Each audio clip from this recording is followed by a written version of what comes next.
Hola, en este vídeo vamos a dar orientaciones para elaborar un póster científico, también llamado póster académico. Un póster científico es un documento diseñado para ser expuesto sobre una superficie vertical. Su finalidad es dar a conocer de manera visual los resultados de una investigación durante un congreso.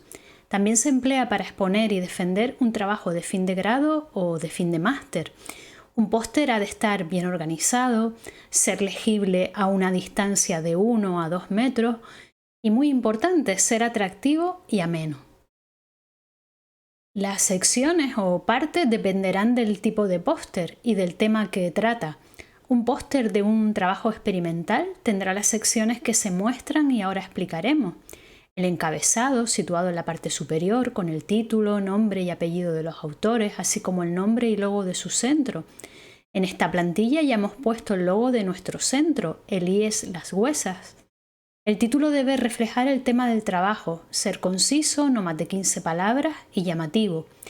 En la introducción se describirá el trabajo y su importancia, es decir, se comentarán las razones por las cuales resulta interesante investigar el tema elegido tratando de justificarlo. En los objetivos hay que expresar de manera clara y breve lo que se persigue con el trabajo, por ejemplo, confirmar una hipótesis. En metodología se hablará de cómo se realizó el estudio y qué materiales y métodos se utilizaron. Para abreviar los procedimientos se suele usar diagramas o esquemas. La sección de resultados recogerá los datos, medidas, hallazgos, observaciones más relevantes. Para que resulte más breve e impactante esta sección, es preferible expresar los datos mediante tablas, gráficas o imágenes. Recuerda que las ilustraciones deben estar explicadas, las tablas en la cabecera y el resto en el pie. Verás que aquí se muestra la figura 2 y hay una descripción de la misma en el pie. Si fuera una tabla, tendríamos que describirla en la parte superior, en la cabecera.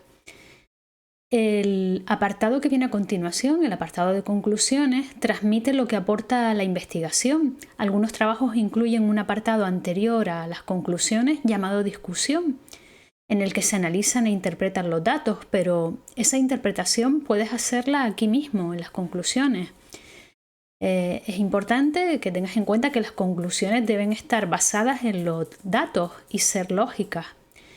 En el apartado de referencia se incluye un listado de las fuentes, libros, artículos que estén citados en el póster.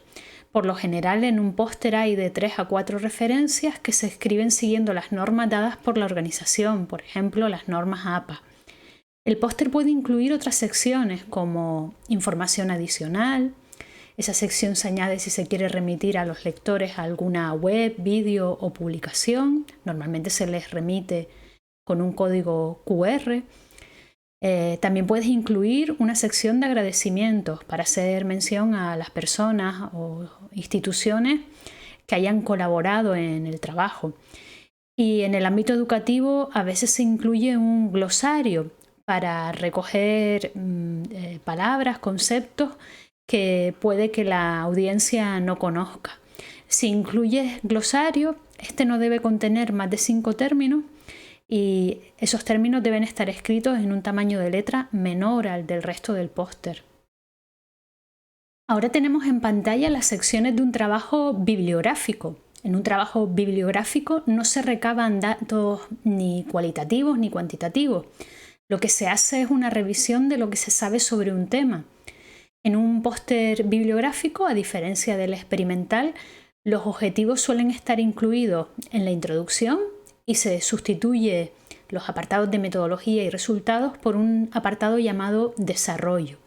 En ese apartado de desarrollo se presenta la información recopilada sobre el tema, ordenada en apartados y subapartados.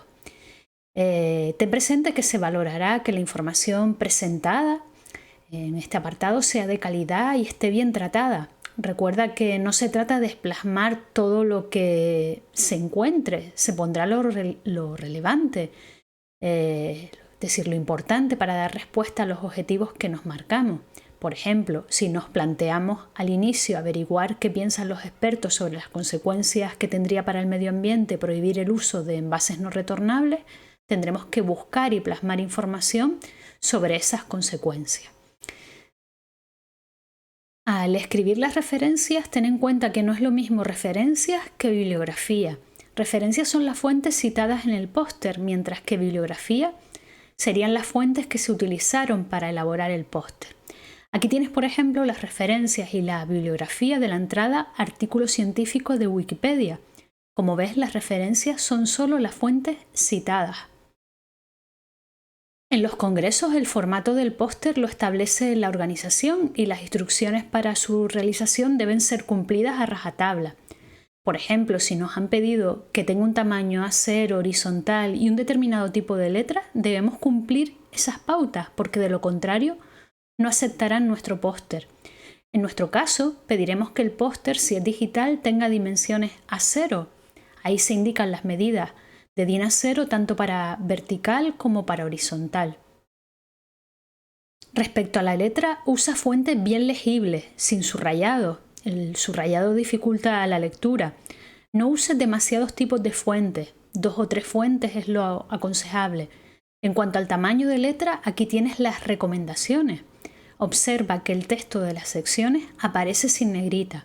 Sí que puedes usar negrita en el resto del texto. Aquí tienes algunas recomendaciones. Dejar un 50% para gráficos e imágenes, un 25% para el texto y un 25% de huecos. Aunque en un trabajo bibliográfico el texto puede ocupar más. Pero intenta siempre que el póster sea lo más visual posible, ya sea bibliográfico o experimental. Evita que el lector se pierda, para ello ten en cuenta el sentido normal de lectura, de arriba hacia abajo y de izquierda a derecha, como muestran las flechas azules del ejemplo. Te aconsejamos que enumeres las secciones, o bien uses flechas en tu póster para guiar la lectura si esta no queda clara. Usa también viñetas para organizar la información, por ejemplo, para listar los objetivos y las conclusiones. Texto y fondo deben contrastar. Con fondos claros se usan letras oscuras y viceversa. Fíjate la importancia de esto. En el póster de la izquierda, al que señala la señora, se utiliza letra blanca sobre un fondo negro, en esta parte, en los títulos de las secciones, y se usa letra negra sobre un fondo blanco aquí en el texto de las secciones. Esto es un buen contraste, por eso lo marcamos como correcto. Sin embargo, en esta zona aquí señalada en un recuadro rojo, vemos que el texto y el fondo no contrastan.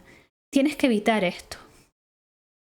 Inspírate en ejemplos y plantillas disponibles en Internet para diseñar tu póster. Antes de entregarlo, revisa que esté en todas las secciones y comprueba la ortografía y la redacción, porque cualquier error al tamaño expuesto se apreciará enseguida. Un error grave de ortografía o redacción puede hacer que se arruine un buen trabajo. Imagínate un póster en un congreso de medicina titulado Nuevas terapias para la obesidad y escribir obesidad con H o con V. Igual el trabajo en sí es muy bueno, pero ese error lo condena a no ser tomado en serio. Para elaborar tu póster puedes usar programas de presentaciones como PowerPoint o Google Slides. Si te gusta el diseño, te recomendamos Canva, una herramienta web que puedes usar tanto en tu ordenador como en el móvil. Con ella puedes conseguir elaborar un póster muy atractivo. Esperamos que este vídeo te haya resultado útil. Nos vemos en clase. Saludos.